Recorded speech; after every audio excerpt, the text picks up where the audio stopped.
Papua sedang darurat. Oke. Ya. Eksploitasi alam sudah terjadi. Krisis kemanusiaan sedang terjadi di depan mata. Krisis pendidikan memang sedang kita alami. Krisis ekonomi memang sedang kita alami. CPNS yang kamu kasih pindah ke sini kah? Ya. Jangan orang miskin lagi. Orang-orang lokal sudah tidak tinggal di tempat itu lagi. Tidak tinggal di tempat asalnya lagi. Iya. Otomatis negara mau masuk gampang karena yang di situ kan bukan penduduk asli situ. Saya punya saudara laki-laki nih bahkan sampai sekarang dia tidak bisa berobat hanya karena susah untuk urus administrasi.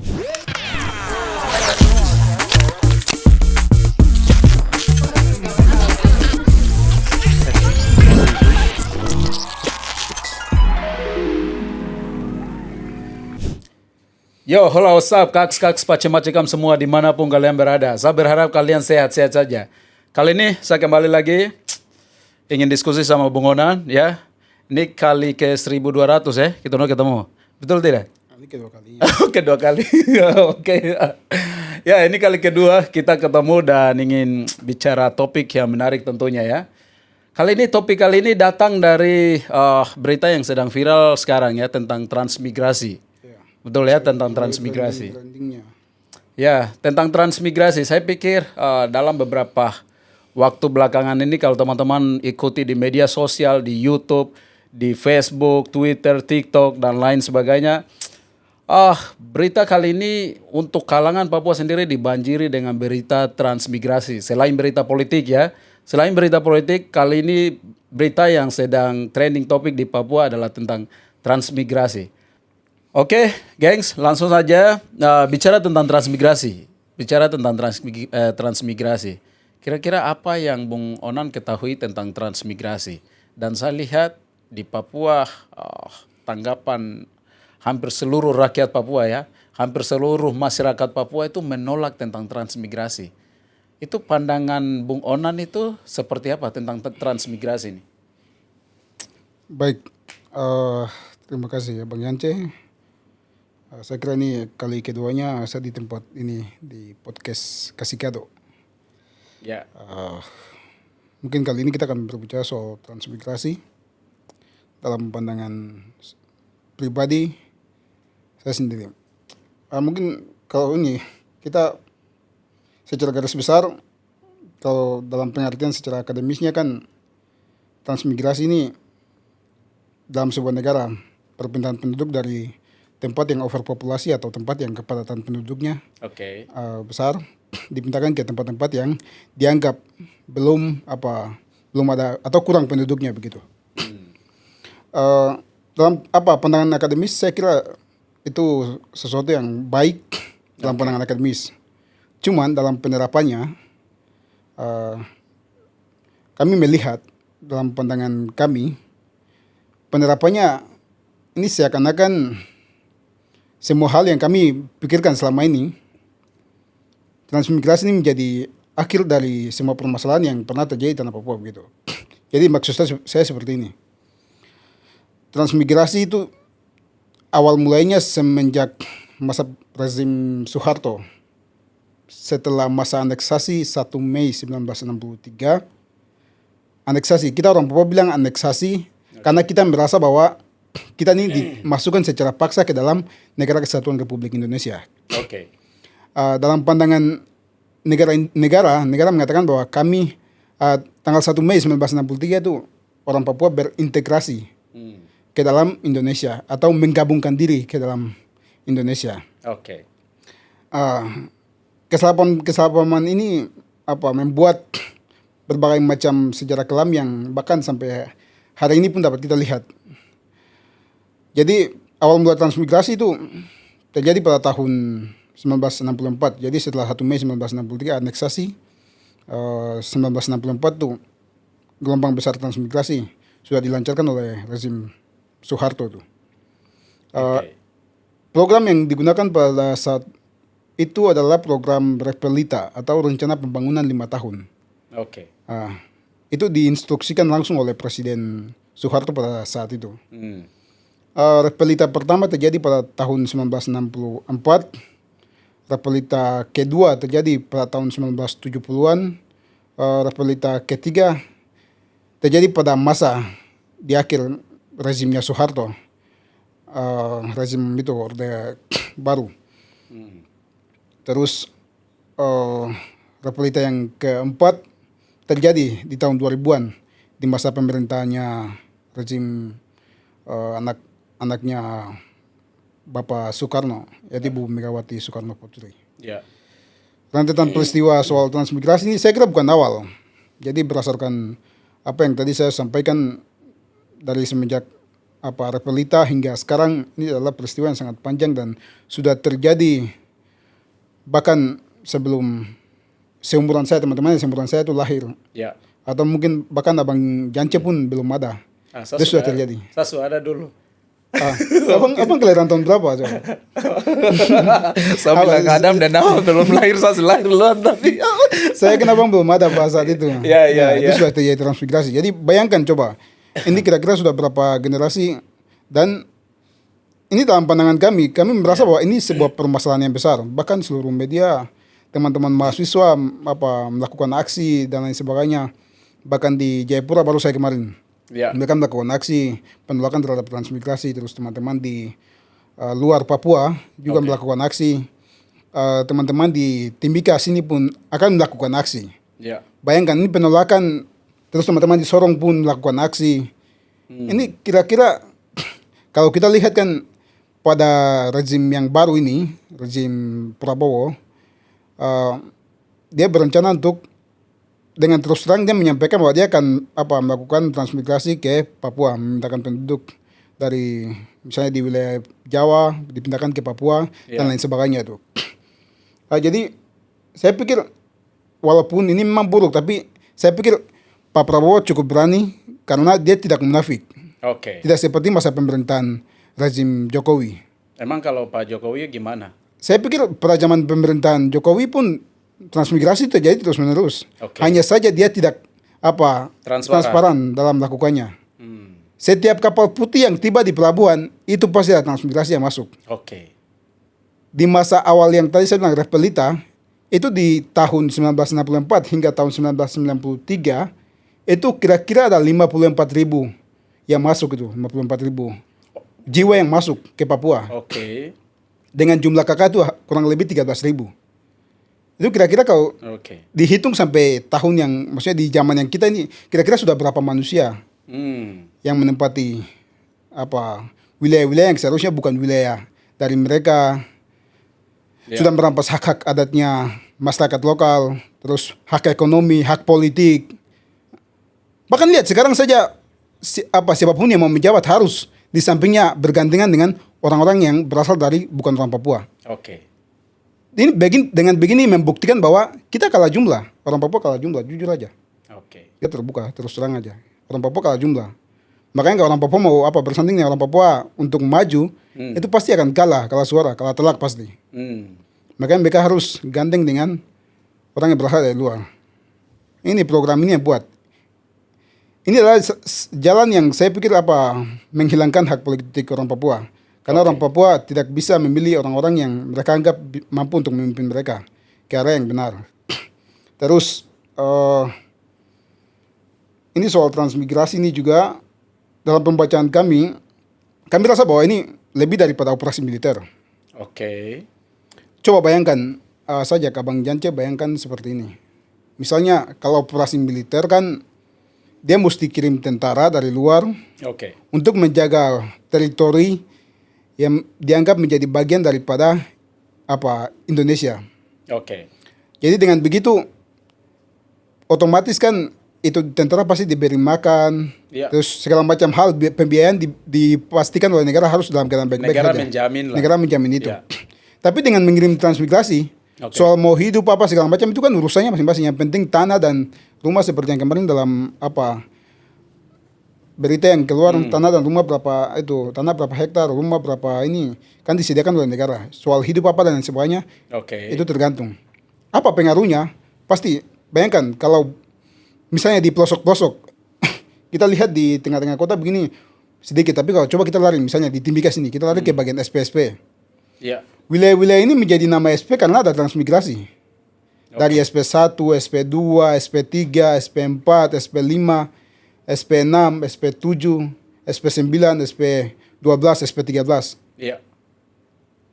Ini wilayah-wilayah yang ada diberikan nama seperti ini karena wilayah-wilayah ini adalah wilayah transmigrasi. Di wilayah manapun di tanah Papua yang ada pakai SP itu adalah wilayah transmigrasi. Ya.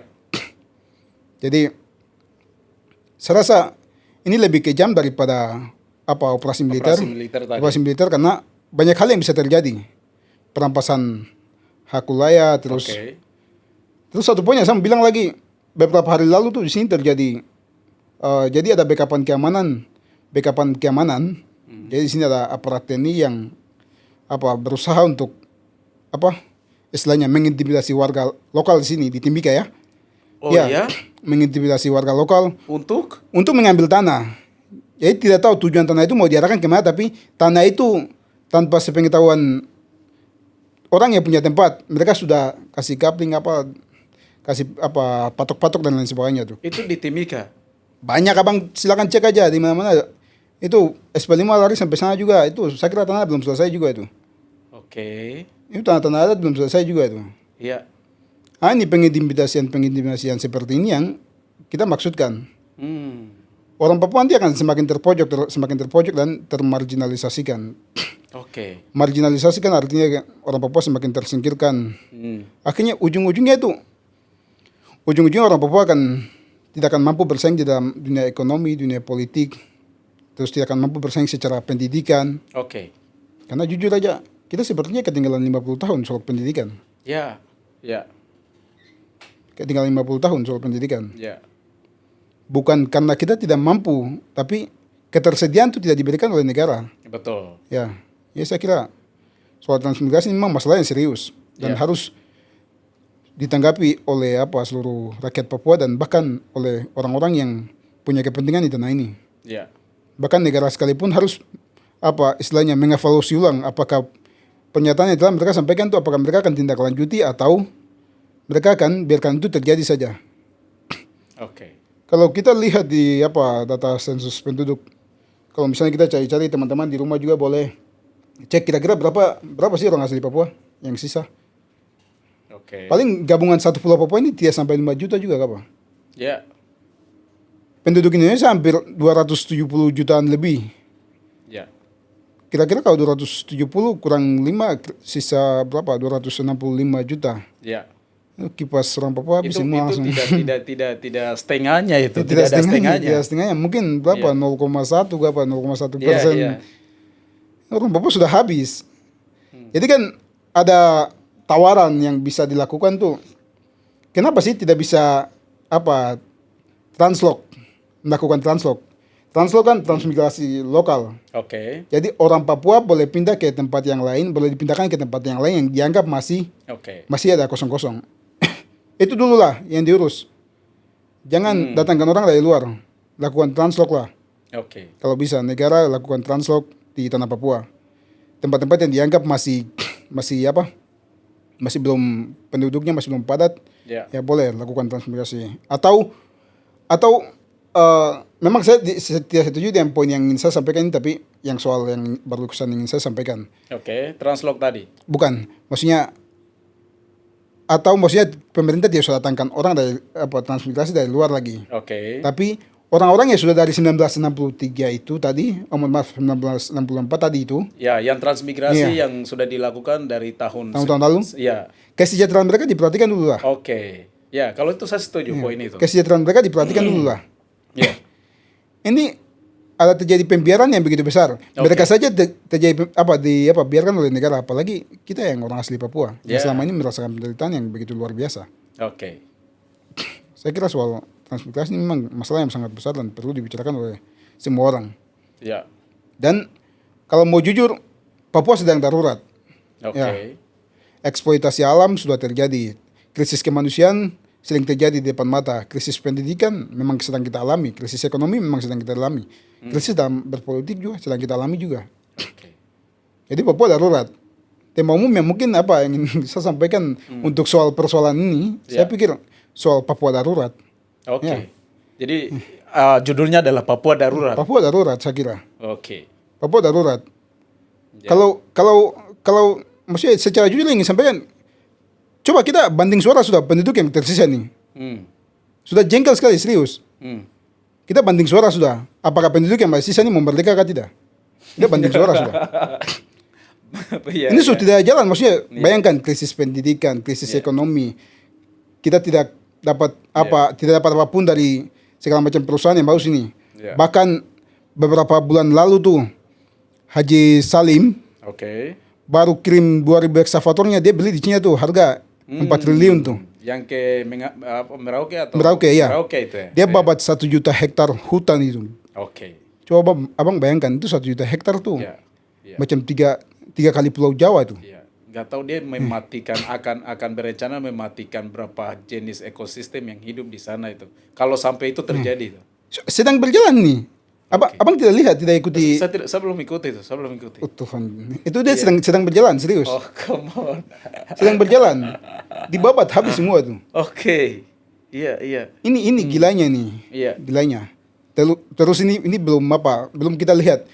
Ini baru soal Merauke 1 juta hektar hutannya dibabat habis. Belum kita lihat soal nanti yang besok soal Blok Wabu. Terus Blok Warin. Oke. Blok Warin ini yang di samping antara Asmat dan Merauke. Terus minta maaf kalau salah nanti teman-teman bisa perbaiki. Terus di Agimuga. Agimuga itu juga ada minyak bumi situ. Itu mau masuk juga itu. Oke. Itu belum ini. Ya. Jadi hubungannya transmigrasi dengan dampaknya akan terjadi eksploitasi itu pasti sangat jelas. Ketika orang-orang lokal sudah tidak tinggal di tempat itu lagi, tidak tinggal di tempat asalnya lagi, Iya. otomatis negara mau masuk gampang karena yang di situ kan bukan penduduk asli situ. Mereka bisa dioper kemana saja sesuai keinginan negara. Oke. Nah itu persoalannya. Iya. Dan negara kalau mau kirim transmigrasi, ya setidaknya guru kah atau CPNS yang kamu kasih pindah ke sini kah? Ya. Jangan orang miskin lagi. Kita miskin sini. Jangan kamu tampung orang miskin sini baru kamu kasih sejahterakan mereka dari tanah Papua sini. Oke. Kita orang Papua terlalu banyak yang miskin juga. Iya.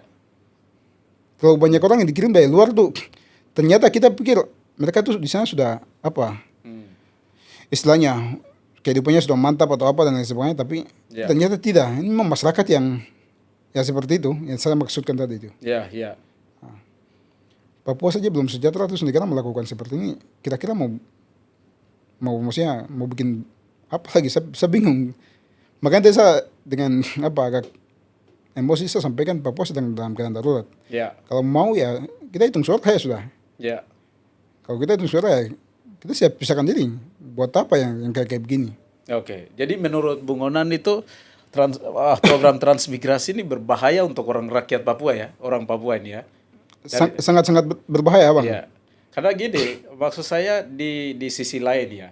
Ini sebelum kita lebih jauh, saya pikir memang Bung Onang sudah bawa saya dan penonton kita punya pikiran udah jauh sekali, dan saya pikir ada sebenarnya untuk transmigrasi sendiri ada hal dari sisi positifnya ya. Yang saya bicara dari sisi positifnya. Dengan adanya transmigrasi kan jadinya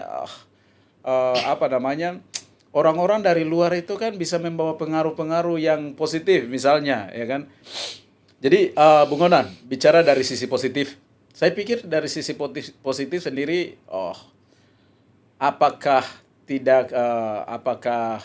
saya pikir dari luar mereka datang, mungkin saja di lain sisi mungkin saja kita bisa lihat hal-hal positif yang mereka bawa datang kan. Misalnya dari sisi profesional dalam cara kerja, atau kemudian ada juga tenaga-tenaga pendidik yang kemudian didatangkan ke sini. Kan kalau kita lihat ya di Jakarta, di Surabaya, di Jawa Timur, Jawa Barat dan Jawa Tengah lah. Itu banyak sekali orang yang bahkan S1 aja itu nganggur. S1, jangankan S1, bahkan sekelas doktor aja ada banyak yang nganggur tuh di Jawa. Nah, saya pikir dengan adanya program transmigrasi ini, ya siapa tahu orang-orang itu didatangkan dan mereka bukan menjadi batu sandungan di Papua, tapi bisa saja mereka bisa menjadi berkat. Yang dimana dengan pendidikan, dengan latar belakang pendidikan yang begitu bagus, mereka bisa menjadi berkat bagi orang-orang Papua sendiri. Nah, kalau saya lihat dari sisi positifnya, ya mungkin jangkauannya hanya begitu. Kira-kira bagaimana menurut pandangan Bung Onan lihat hal itu? Ya, maksudnya tadi kan maksud saya seperti ini ya. Dalam pandangan Abang Janca tadi Ya. soal hal positif tadi.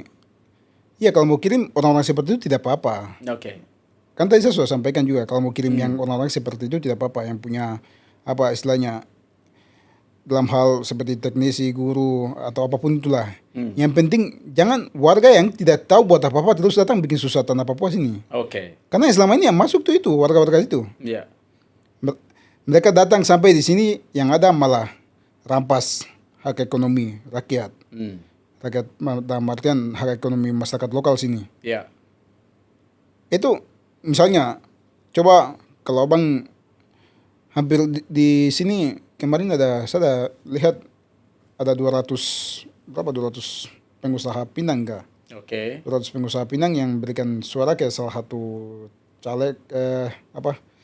calon bupati. Itu saya pikir orang-orang itu juga yang masuk bagian daripada yang saya maksudkan tadi. Yang datang juga merampas hak ekonomi masyarakat lokal tuh. Ya. Karena saya yakin 200 pengusaha Pinang itu tidak mungkin orang asli Papua. Ya. Pasti orang luar. Terus seperti yang saya sampaikan tadi juga bahwa kalau mau kirim transmigrasinya orang-orang seperti itu tidak apa-apa. Karena otomatis itu akan membuat masyarakat dan orang asli Papua itu bisa berkembang. Ya. Tapi akan berdampak kalau mengirim orang-orang yang tidak bisa buat apa-apa terus dikarenakan dengan alasan wilayahnya kepadatan penduduk sudah melebihi batas sehingga mereka kirim orang-orang tersebut ke Papua sini. Saya pikir itu bukan alasan yang baik. Karena itu akan menambah susah. Mereka akan merampas kita punya hak politik, mereka akan merampas kita punya hak pendidikan. Ya. Mereka akan merampas kita punya hak kesejahteraan. Ya. Mereka juga akan merampas kita punya segala macam dari segala macam aspek kehidupan. Oke. Selama ini orang Papua tidak dapat apa-apa dari PT Freeport, uang otsus tidak dapat apa-apa. Dapat apa jadi? Ya. Ya saya pikir kalau mau kirim orang seperti itu tidak apa-apa, cuman jangan yang masyarakat biasa atau yang tidak punya pekerjaan atau tidak punya apa istilahnya. Ya. Seperti itu. Ya sih, saya pikir seperti itu Abang. Ya, tadi saya setuju ya dengan solusi. Kalau saya bilang solusi ya, bukan solusi tapi saran yang tadi diucapkan oleh Bung Onan, yaitu tentang translog ya. Translog ya. Ya, translog. Saya pikir itu salah satu solusi yang bagus sebenarnya ya. Bagaimana translog itu yang harus diutamakan dulu sebelum transmigrasi. Di mana daerah-daerah yang tidak produktif itu dialihkan penduduknya ke daerah-daerah yang produktif supaya kesenjangan hidup, kesenjangan ekonomi, kehidupan sosialnya bisa terjamin kan begitu. Tanpa harus melalui bantuan pemerintah, mereka bisa menjamin dirinya sendiri. Yeah. Nah, saya pikir itu adalah solusi yang bagus. Cuman itu menurut Bung Onang kenapa tidak dilakukan oleh pemerintah, malah mereka lakukan transmigrasi yang dari kacamatanya Bung Onang sendiri. Kalau untuk pribadi saya selalu menggambarkan setiap permasalahan yang terjadi di tanah Papua. Yeah. Jadi dalam skala besar, saya selalu anggap bahwa Papua masih dalam jajahan Indonesia. Oke. Itu dalam pandangan saya. Dan sampai detik ini pun belum berubah. Oke. Terus yang kedua, negara penjajah dalam pandangan saya itu dia biasa melakukan 3 tahapan untuk istilahnya meminimalisir Ya. penduduk lokal atau penduduk pribumi. Ya. Jadi ya tiga tahapan yang mereka lakukan tuh, yang tahapan pertama mereka lakukan ekosida. Oke. Ekosida, habis itu mereka di tahapan kedua bersamaan lanjut dengan etnosida, dan di tahapan ketiga genosida. Ya kan di tahapan pertama tadi ekosida itu kan berdasarkan sejarah kelam di tanah Papua kan, PT Freeport masuk pada tahun 1967. Iya. Pertama kali dia masuk beroperasi pertama kali kan 1968. Tapi 67 dia penandatanganan pertama kali. Iya. Penanaman modal asing. Jadi di tahapan itu dia kikis habis sumber daya alam. Yang saya maksudkan tadi etnosida tuh artinya dia memusnahkan segala macam hal yang berhubungan dengan sumber daya alam tuh. Dia hancurkan semua. Seperti yang tadi 1 juta hektar hutan di Merauke. Terus Gunung Nemangkawi yang masih digali hingga sekarang. Terus limbahnya dinikmati oleh orang-orang Kamoro. Ya. Terus Blok Wabu yang besok akan dihancurkan oleh negara juga. Ya. Itu masuk dalam tahapan-tahapan ekosida. Oke. Karena mereka melakukan pengeksploitasian habis-habisan hutan, Ya. gunung, lahan, segala macam. Ya. Untuk kepentingan investasi. Terus di tahapan etnosida, masyarakat dulunya hidup berdekatan dengan hutan, hidup dari hutan, terus dididik oleh alam Ya. secara turun-temurun dan menjadi sebuah budaya. Budaya itu dijalankan hingga sampai sekarang. Budaya ini akan hilang seperti bahasa yang paling umum-umum lah, seperti bahasa, terus cara berpakaian, terus cara bergaya dan lain sebagainya. Itu kita bisa lihat, untuk sekarang kita masih bisa dapat lihat. Tapi beberapa dari orang Papua sudah hilang. Hal-hal ini bisa terjadi karena pembauran tuh. Jadi masyarakat dari luar datang, terus memang pembauran bagus. Tapi ketika pembauran itu tidak dijaga baik oleh negara atau negara memasukkan itu dengan tujuan untuk di tahapan-tahapan ini kan, saya bilang nanti akan mengarah kepada genosida tadi. Iya. Ya pembunuhan terhadap pembunuhan terhadap budaya suatu bangsa itu, etnosida. Iya. Pembunuhan terhadap budaya suatu bangsa itu sudah dilancarkan oleh negara, pasti. Iya. Jadi ada beberapa anak yang dibilang sekolah tinggi-tinggi begini begitu, tapi pulang-pulang tidak tahu bahasa daerah. Iya. Itu hal yang paling utama kan bahasa daerah. Ya, itu Terus, salah satu contoh. Ya, salah satu contoh. Oke. Contoh lainnya pasti teman-teman di rumah dan abang sendiri pasti tahu Ya. seperti apa. Terus setelah misalnya alam sudah habis dan budaya sudah tidak, istilahnya budaya sudah tidak ada pada diri orang itu, artinya jati diri dia itu sebagai orang apa atau dia sebagai apa itu sudah tidak ada sama sekali di orang itu, otomatis genosida itu akan terjadi karena jati diri dia itu sudah tidak ada, makanya dia tidak akan berpikir lagi bahwa saya punya asal dari mana, saya berasal dari mana, terus saya harus mencari saya punya diri seperti apa dan lain sebagainya. Dia sudah tidak berpikir soal itu. Oke. Makanya saya bilang tadi transmigrasi akan berpengaruh pada marginalisasi tadi. Oke. Transmigrasi akan berpengaruh pada marginalisasi karena semakin kita dibunuh secara alam kita dihabiskan, terus budaya hancurkan dengan berbagai macam hegemoni atau pengalihan-pengalihan isu yang diciptakan oleh media massa, terus pendidikan karakter anak yang kurang baik, pasti taraf hidup minta maaf, nilai pendidikan antara pendidikan di tanah Papua dengan pendidikan luar pasti sangat beda jauh. Jadi teman-teman dari luar juga pasti menganggap menyampaikan penyetujuan atau menyetujui apa yang saya sampaikan. Oke. Makanya saya bilang tadi Papua ketinggalan pendidikan tuh mungkin kurang lebih 50 tahun dengan teman-temannya dari luar. Terus di tahapan ketiga, ketika budaya sudah hilang, alam sudah dihancurkan, hanya tersisa manusianya. Dia tidak diberikan akses apapun untuk bagaimana mengembangkan dia punya diri. Oke. Ya, masyarakat Papua kan posisinya seperti itu. Ekosida sudah terjadi, artinya alam sudah dihancurkan, etnosida sudah terjadi, budayanya pun sudah dihancurkan. Oke. Terus di segala macam aspek kehidupan, dia tidak diberikan wadah tempat untuk mengembangkan dia punya diri. Oke. Otomatis genosida itu akan terjadi. Pemusnahan massal itu akan terjadi dengan sendirinya. Ya, diciptakanlah sebuah ketergantungan tadi itu ya. Ketergantungan. Akhirnya dengan ketergantungan itu, ketika ketergantungan itu sudah tidak ada lagi, sudah mau begini apa? Akhirnya terjadi marginalisasi tadi. Marginalisasi. Ya. Marginalisasi, dan mungkin besok-besok orang Papua mungkin akan seperti orang-orang Indian di Amerika, orang aborigin. Oke. Nah, ini akan terjadi, pasti itu. Dan kita tinggal tunggu aja, mungkin 20 sampai 30 tahun ke depan. Ya. Jadi makanya saya bilang Papua darurat tuh gara-gara seperti ini. Saya pikir Papua memang sedang dalam keadaan darurat dan kita mesti lawan sistem-sistem seperti ini dengan berbagai macam cara. Ya. Saya pikir itu, Bang. Ya, saya pikir saya setuju dengan pemikiran Bung Onan ya. Ini benar-benar jauh sekali. Cara pandangnya menurut saya baik dan padat dan tidak begitu banyak orang yang tahu tentang ini ya. Saya pikir para pemeriksa di rumah juga harus tahu tentang ini. Karena ini bukan masalah sepele. Ini masalah yang serius. Bukan hanya membunuh satu dua keluarga secara mental, dari sisi ekonomi, pendidikan dan sebagainya. Tapi ini membunuh bangsa gitu kan. Bangsa Papua. Jadi memang ini menjadi hal yang serius. Nah, saya pikir apa yang dijelaskan sama Bung Onan ini berpengaruh kepada semua hal ya, termasuk hak politik tadi. Dengan adanya transmigrasi, hak politik orang Papua itu menjadi sedikit kan, kecil. Terus kemudian hak untuk hidup, hak untuk bisa berkarya dari sisi ekonomi, terus hak untuk mendapatkan pendidikan yang layak. Akhirnya terkikis pelan-pelan. Ya salah satunya dengan apa ya? Dengan transmigrasi yang ada. Nah, saya pikir memang ini menjadi apa ya? PR.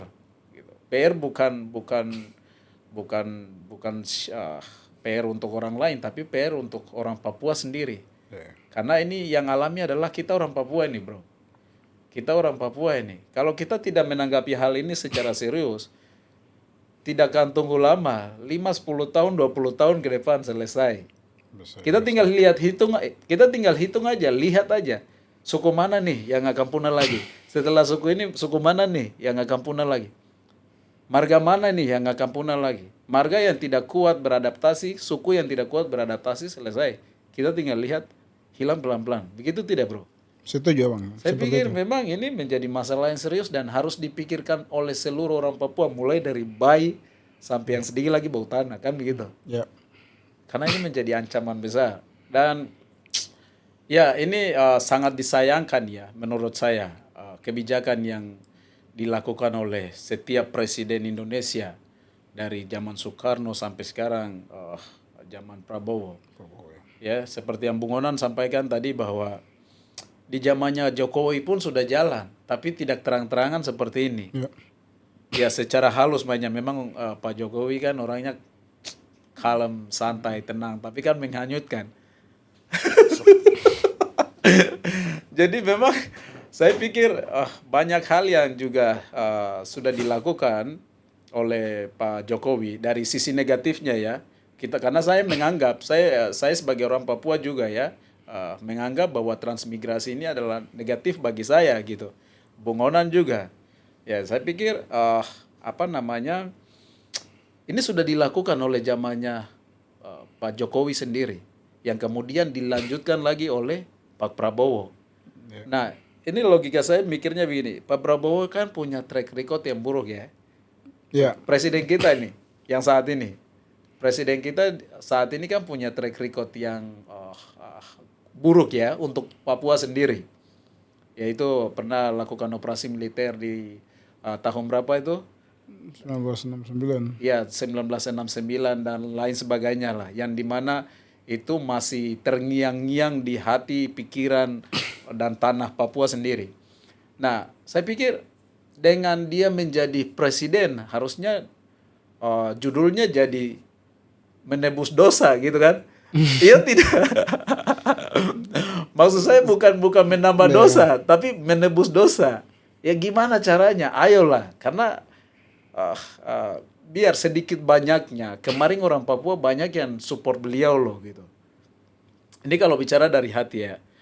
Sedikit banyaknya apapun ceritanya, banyak sekali orang Papua yang senang sekali dengan perjuangannya beliau, yang bagaimana dia memiliki jiwa tidak pernah menyerah, gagal bangkit lagi, dan orang Papua melihat itu. Orang Papua tidak memikirkan bagaimana dia pernah berbuat dosa lah gitu terhadap orang Papua sendiri di tahun sebelumnya. Nah, orang Papua melupakan itu dan orang Papua bersatu untuk memilih dia dengan tujuan apa? Tujuan agar ya semoga beliau bisa menebus dosa, kan judulnya begitu. Supaya presiden kita ini bisa menebus dosa jadinya. Tapi kan dengan belum 1 hari ya, baru dilantik langsung transmigrasi. Ya. Ini kan ngeri, Pak. Itu memang disampaikan pada hari pelantikan 20 Oktober kemarin. Iya. Ini belum sampai 1 hari lah. Ini maksud saya ya pelantikan, istirahat dulu lah, terus bikin program kan begitu. Ini belum istirahat, masih dalam pelantikan langsung transmigrasi dilakukan. Ini kan maksud saya gimana ya? Mikir-mikir dulu lah. Dampaknya terhadap orang Papua itu seperti apa gitu dengan adanya transmigrasi. Apakah ini merugikan atau menguntungkan orang Papua, itu harus dianalisa baik-baik. Ya, tapi apapun ceritanya seperti yang Bung Onan sampaikan, transmigrasi ini kan sudah dilakukan dari tahun dulu ya, 90-an dulu. 1960-an. 1960-an dulu. Jadi memang ini adalah program pemerintah yang berkelanjutan ya.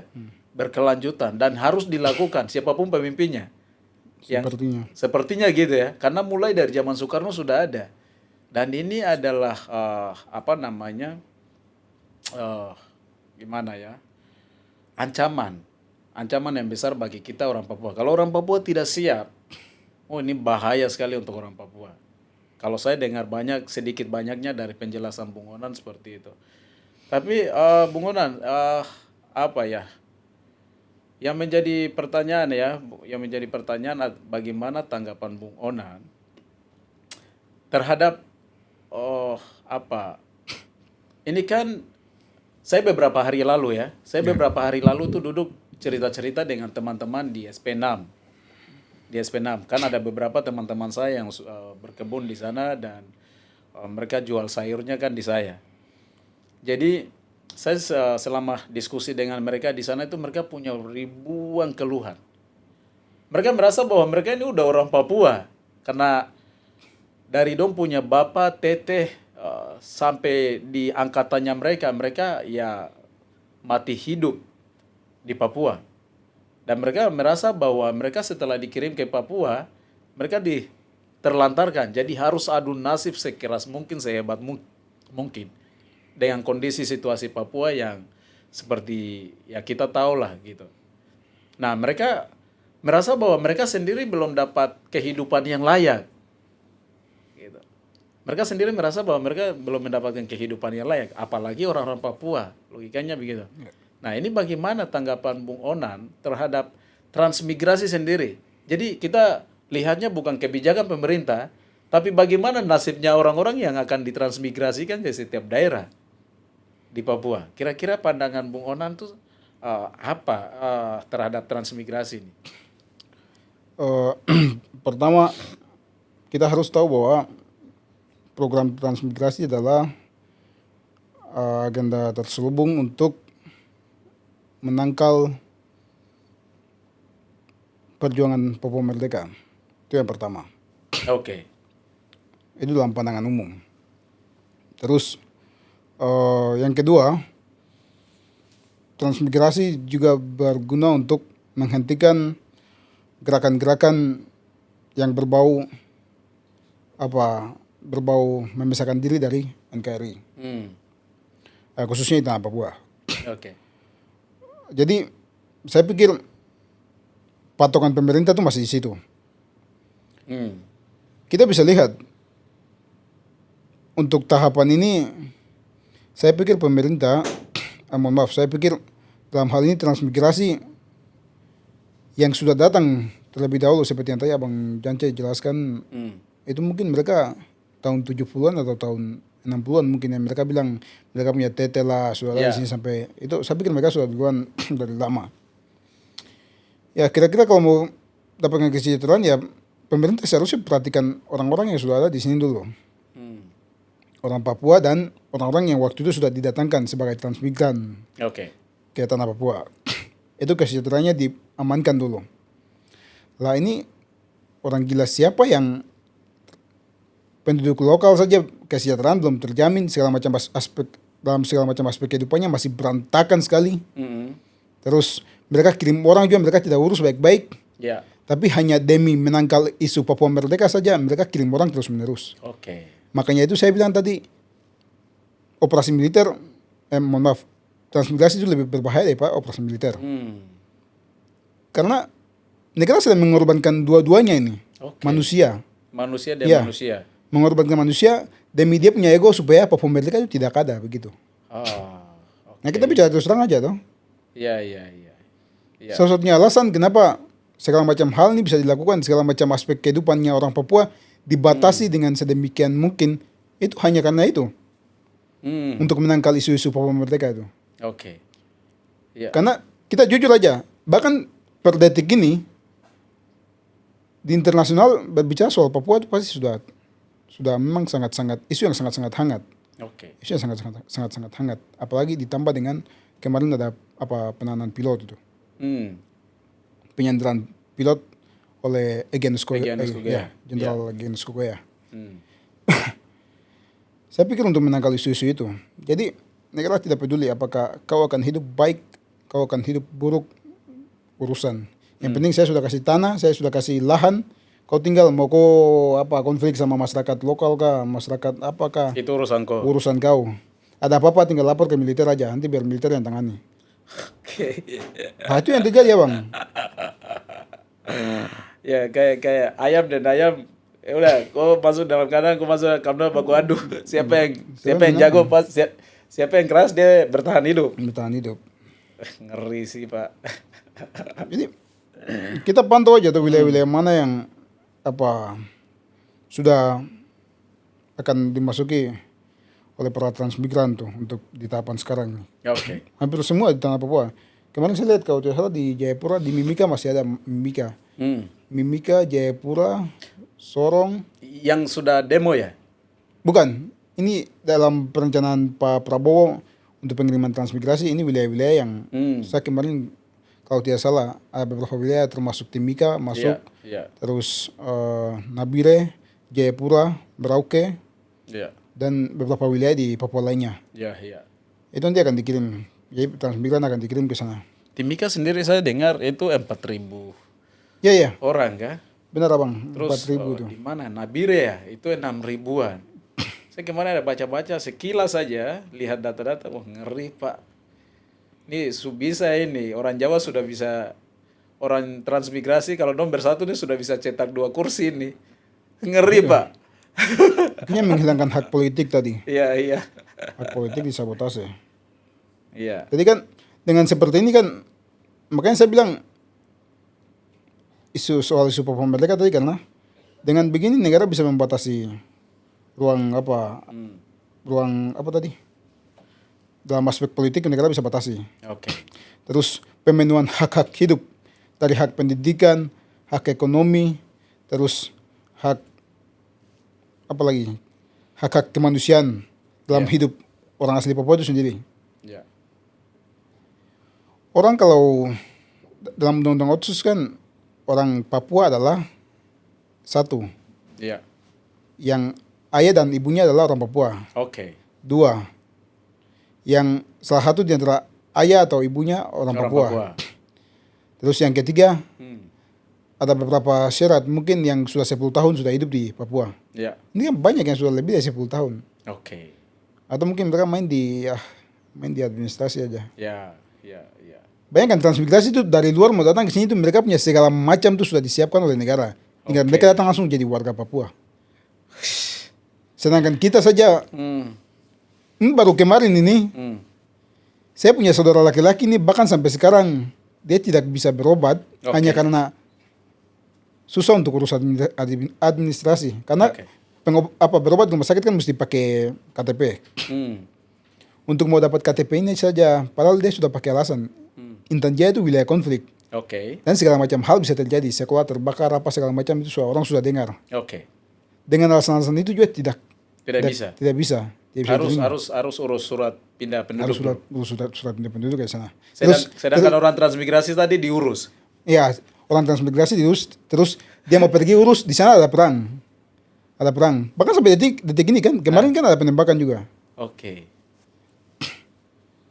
Ini berat sih. Bicara Papua itu berat abang. Segala macam hal tuh bisa nyambung. Kita kalau bicara satu hal tuh segala macam hal bisa nyambung. Keterkaitan semua. Makanya di podcast yang awal kan saya bilang Papua itu ada di dalam konspirasi global. Karena dia mengaitkan semua hal tuh. Betul. Masuk. Karena secara prakteknya semua nyambung ya. Papua harus berpikir keras, Papua harus bersatu berpikir keras. Kami yang main TikTok terus stop sudah. Maksudnya main-main TikTok tapi aduh pikir barang ini juga berat, Pak. Nonton TikTok, cari koin, kumpul koin sampai berapa ribu. Kamu pikir mau jadi $100 kah? Aduh. Berarti apa sih? Kalau yang pintar untuk mengolah barang itu tidak apa-apa. Cuman kalau yang tidak tahu apa-apa, maksudnya media masanya tidak tahu mau diarahkan kemana, terus hanya begitu. Ikut rame. Ini dampak daripada Papua ketinggalan pendidikan 50 tahun tadi. Maksudnya ini saya maksudkan tadi. Ya masuk. Saya serius abang. Iya. Ini yang saya maksudkan tadi, Iya, Papua iya. ketinggalan pendidikan. Ini kan maksudnya, oke, kita punya HP besar-besar ada. Oke. Iya. Bahkan sampai per hari ini, Hmm. kita abang pasti lihat masyarakat punya HP besar seperti ini pasti ada. Iya. Ada, bahkan sampai hari ini ada orang yang cuma tahu main game, habis itu Facebook untuk hanya video call, tidak tahu baca tulis. Terus ini bukan penghinaan kepada orang-orang yang ini, tapi Iya. ini saya minta pertanggungjawaban kepada negara. Iya. Ini bayangkan sudah menggabungkan Papua dari tahun 1963 sampai sekarang. Iya. Terus kamu mau kirim transmigrasi sedangkan manusianya masih seperti ini nih. Iya. Orang boleh punya HP besar, dia bikin WA bisa. Tapi dia cuma pakai telepon. Kalau kamu chat tidak tahu mau balas apa dia. Oke. Serius. Iya. Kalau telepon bisa, kalau kirim klip suara bisa. Kalau chat dia pasti tidak balas karena bingung. Atau kirim stiker sembarang. Buka Facebook, itu juga pasang-pasang story sembarang. Iya. Karena dia tahu mau mengelola media itu seperti apa. Itu bahkan sampai hari ini masih ada, serius. Ya. Ya. Betul. Saya ketawa karena ini benar-benar random ya. Benar-benar random sekali. Dan pertanyaannya, kamu kirim transmigrasi pada WhatsApp punya manusia Papua seperti Nah, itu untuk apa? Itu poinnya. Yang gila itu sebenarnya, Hmm. makanya kalau kita sudah berbicara seperti ini, anjing merdeka sudah pasti. Iya, masuk. Masuk. Berat sih. Coba pikir ke sini salah. Emang aduh. Dilemanya rakyat, Iya. dilemanya rakyat hari ini segala macam aspek kehidupan dibatasi, terus Ya. yang dibuka tuh hanya lowongan kerja untuk CPNS dan PPS, KPPS dan lain sebagainya tuh. Ya. Hal-hal itu saja yang dibuka, terus jadi karyawan dengan alasan orang-orang hanya ingin buat mungkin proposal untuk diajukan kepada Ya. instansi yang terkait untuk mendatangkan uang ke mereka punya perusahaan. Habis itu mereka bilang kita berikan pelatihan ke orang Papua begini begitu. Ya. Tidak ada manfaat demi Tuhan, Iya. kosong. Ya. Mau bilang berikan pelatihan apa segala macam. Mau bilang saya tidak pernah berusaha, tidak ada. Jangan kamu bicara banyak di situ. Betul. Kamu tuh semua mafia yang ada di sini. Setuju. Dong mengharapkan kita untuk menjadi pintar dan bisa profesional di bidangnya, tapi ruang-ruang untuk kita merealisasikan itu dibatasi, Dibatasi dirampas semua. dengan adanya banyak hal ya. Salah satunya transmigrasi sendiri. Ya negara tekan orang Papua harus bisa fight sendiri kan begitu. Bisa berdiri di atas kaki sendiri. Artinya bahwa dari segala aspek kalian harus mampu. Kan negara Permintaan negara seperti ya, itu. permintaan negara seperti itu. Tapi di lain sisi mereka menerapkan program-program yang kemudian itu merampas hak-hak dan membatasi ruang geraknya orang Papua. Jadi ini kayak memberikan harapan palsu, tapi lebih dari itu mungkin ya. Yang paling gila, abang saya pernah dengar yang paling gila tuh ada orang-orang yang pernah memberikan nasihat kepada saya, mungkin guru-guru saya atau mungkin orang-orang yang ketemu di diskusi publik. Ya. Mereka mungkin baru datang ke Papua, terus mereka lihat kita punya cara berbicara bagus dan lain sebagainya, terus mereka datang, mereka seakan-akan memberikan motivasi, mereka bilang, kok sekolah baik-baik, biar besok kok bisa pimpin tanah Papua. Mau pimpin apa? Kira-kira mau pimpin apa sini? Dapat jebak mampus-mampus, mau pimpin apa? Iya. Kamu gila kah? Iya. Dapat todong sana sini nih. Itu yang maksudnya saya rasa Dorang kira jadi orang Papua itu gampang. Ya, benar. Serius. Betul. Dapat permainkan mampus-mampus sekali. Setuju. Memang jadi orang Papua tuh berat, tidak mudah. Memang orang luar Papua harus paham. Ya, orang luar Papua banyak sekali kalau komen di setiap video milik orang Papua, apalagi bicara tentang kekerasan, demonstrasi, bicara tentang penolakan yang dilakukan oleh orang Papua atau lain sebagainya, ya selalu kita kalau baca komentar tuh kadang kita jengkel gitu. Maksud saya, come on man, kau lihat sesuatu yang lihat Papua itu jangan dari apa kata orang gitu, apa kata media, tapi lihatlah, datang ke Papua, kau lihat apa yang terjadi benar-benar di Papua, dan kau akan lihat segala kondisi yang benar-benar itu tidak masuk di akal. Jadi memang jadi orang Papua itu ya susah, jadi jangan kamu bilang gampang. Jadi orang Papua itu berat, lahir di tanah bermasalah, di lingkungan yang bermasalah, dibesarkan di lingkungan dan tanah dengan segala situasi dan kondisi yang bermasalah. Terus kemudian kita harus fight dan bertahan hidup, menempuh pendidikan, mempertahankan hidup. Dari segala aspek kita harus fight di kondisi dan situasi, dan kita harus berhadapan dengan masalah. Kemudian kita harus dipaksakan berhasil di tengah-tengah derasnya masalah. Jadi kita ini seolah-olah begini, orang Papua itu seolah-olah disuruh dayung lawan arus besar, arus yang deras. Ya, arus yang deras.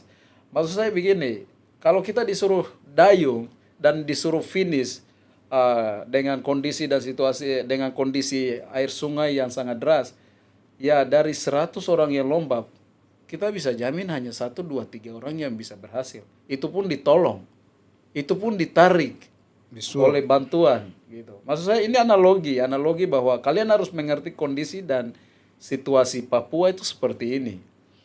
Dan banyak orang luar Papua ya, banyak teman-teman kita dari luar Papua, teman-teman yang tadi kita sampaikan itu, tadi Bung Onan sampaikan yang sudah datang transmigran yang sudah dari tahun 70-an, 60-an, mereka yang paling paham kondisi. Ya, mau bicara Papua jangan tanya sama orang Papua deh. Kalian tanya sama orang-orang transmigran dulu. Mereka paling paham Papua itu seperti apa dan harus dijadikan seperti apa. Mereka saja saya yakin kalau disurvei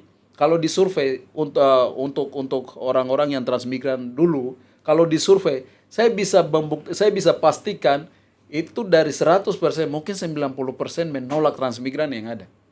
Saya yakin itu. Karena mereka sendiri merasa bahwa lah sapu tete yang sudah berkorban di sini, sapu bapak yang sudah berkorban di sini, dan saya saja tidak dijadikan apa-apa di sini. Saya masih tetap bertani sampai detik ini. Tete saya dulu mungkin guru, dia mungkin ustadz, dia mungkin pendeta. Tapi sampai hari ini saya punya hak hidup sebagai anak, sebagai cucu, tidak pernah dilihat oleh pemerintah. Padahal kalau mau bilang pengorbanan, saya punya tete, bapak udah berkorban di tanah ini untuk manusia. Tapi ya saya punya hak hidup sendiri, pemerintah tidak jamin. Balas budinya di mana kan gitu. Sekarang mau didatangkan lagi transmigran yang baru. Ya pasti ini menjadi apa ya? Akan menjadi kesenjangan sosial yang besar-besaran ya. Bukan hanya antara kita dengan transmigran yang ada, tapi juga transmigran yang dulu dengan transmigran yang sekarang. Gitu. Bahkan lebih parahnya itu Abang, kalau dalam tahapan seperti Abang tadi sampaikan tuh, nanti akan terjadi konflik antara orang Papua dan orang Papua itu ada. Yeah. Karena begini misalnya, situasi misalnya di perkotaan seperti ini. Kemarin saya bilang tadi kan ada aparat mengintimidasi warga untuk mengambil tanahnya. Oke. Terus kalau di area Iwaka sana kan Abang tahu tuh orang-orang mana yang punya wilayah ini dan sebagainya. Kan orang-orang ini punya wilayah berapa puluh kilometer dari Pinang, dari Pinang itu sampai ke arah sana tuh. Iya. Terus kan misalnya nanti besok kalau orang-orang transmigran datang atau para pengusaha datang, mereka ambil tempat di depan-depan jalan semua, tempat-tempat yang strategis. Iya. Itu otomatis masyarakat ini tidak mungkin mau betah di situ. Oke. Pasti mereka pergi karena otomatis kan kita punya masyarakat lebih banyak yang bercocok tanam, berkebun dan lain sebagainya. Mereka kalau tinggal di lingkungan seperti ini pasti tidak mau. Jadi mereka akhirnya berpindah ke tempat-tempat yang masih kosong. Yang mana tempat itu sudah ada pemiliknya juga. Terus negara tidak mau tahu, memindahkan warga ini seenaknya. Akhirnya terjadi konflik antara masyarakat lokal lagi. Justru konflik tanah ini, saya yakin besok kalau transmigrasi ini terjadi, Ya. pasti yang masalah yang paling besar itu soal minta maaf, soal konflik horizontal antara penduduk asli Papua dan penduduk asli Papua itu. Oke. Karena mereka merebutkan tanah yang mereka mau tempati. Oke. Ini sudah pasti. Hmm. Karena kalau bicara soal Timika, syukur-syukur beberapa tahun lalu tidak terjadi perang suku sama sekali, walaupun hanya terjadi satu dua hari habis itu hilang, satu dua hari habis itu hilang, tapi Ya. kurang lebih aman lah. Ya. Tapi mungkin dengan adanya penambahan transmigrasi ini, Ya. saya pikir otomatis tanah-tanah kosong akan dirampas, wilayah-wilayah strategis akan diambil alih semua. Ya. Karena orang Papua, jujur aja, kita masih belum bisa mampu bersaing secara ekonomi. Ya. Secara pendidikan kita masih belum mampu untuk bersaing. Secara hak politik kita saya hilang sama Ya. sekali. Itu makanya ketika orang Papua tersingkirkan, termarginalisasikan tadi, itu artinya kan tersingkirkan ke pinggir-pinggir. Ya. Otomatis setelah tersingkirkan, mereka akan lihat tempat mana yang masih kosong itu, hanya tempat kecil itu nanti mereka akan baku rampas. Oke. Merebutkan wilayah kecil itu nanti mereka pasti akan terjadi perang suku. Ya. Jadi dalam sejarah Afrika juga pada tahun 1989 tuh Peter W. Botha membagikan wilayah Afrika tuh secara kecil-kecil. Dia bagi seperti kalau kita lihat di penggambaran peta Papua tuh, mereka bagi wilayah ini yang sekarang pemekaran. Ya. Kan awal mula transmigrasi dari harus adanya pemekaran, terus terciptalah daerah otonomi yang baru. Dengan adanya daerah otonomi baru perlu ada warga yang menempati tempat-tempat itu. Ya. Karena salah satu syarat untuk salah satu syarat wilayah untuk menjadi